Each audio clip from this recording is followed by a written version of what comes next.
অনুরাগের সহিত সেটা সাধন করবেন।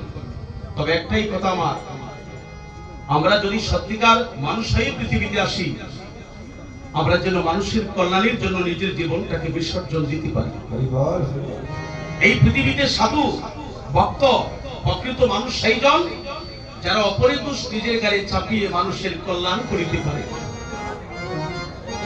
এখানে যারা দাঁড়িয়ে শুনছেন, আমার এখানে একটা প্রমাণ আছে, আমি না বলে পারছি না।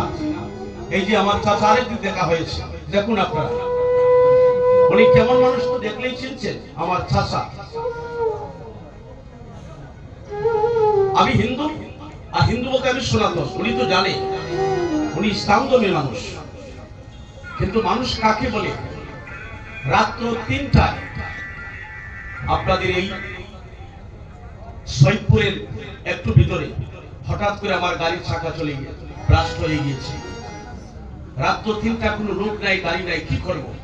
নিঃস্ব হইয়া হাঁটতে হাঁটতে ওখানে সৈয়দপুরের সামনে একটা পাম্প আছে, একটা পেট্রোল পাম্প, ওখানে একটু আশ্রয় নিলাম। আমরা 10 জন লোক, কোনো দোকান নাই, কোনো লোক পাই না। রাত ৩টা বাজে, খেদিবি। এই ৩টার সময় চাচা ওই শেরপুর থেকে ওনার ঘর থেকে জেগে উনি খবর পেয়ে ডাকছি গিয়া, উনি খবর পেয়ে এই দোকানের মালিককে ডাক দিয়ে উঠিয়ে ওখান থেকে ছাকা নিয়া আমার গাড়িতে দিয়া লাগিয়ে তারপর ওনার হোটেলে নিয়ে আমাদেরকে নাস্তা করার পরে তারপরে বলছে, বাবা যাও, আল্লাহর উপর ভরসা করে তোমাকে ছাড়লাম। আমি যতদিন পৃথিবীতে থাকবো চাচার কথা মানব না। ওরাই তো মানুষ। আমাদের শাস্ত্র তো এটাই শিক্ষা দিয়েছে, যারা মানুষের কল্যাণের জন্য নিজের জীবনকে বিসর্জন দেয়। আমাদের কীর্তনে তো এটাই শিখবো, আমরা যেন সৎ মানুষ হতে পারি, আমরা যেন সৎভাবে জীবন যাপন করে আমরা এই হলুদ থেকে পরলোকে সবাই যাব, যেন গোবিন্দের চরণে আমরা আশ্রয় পাই।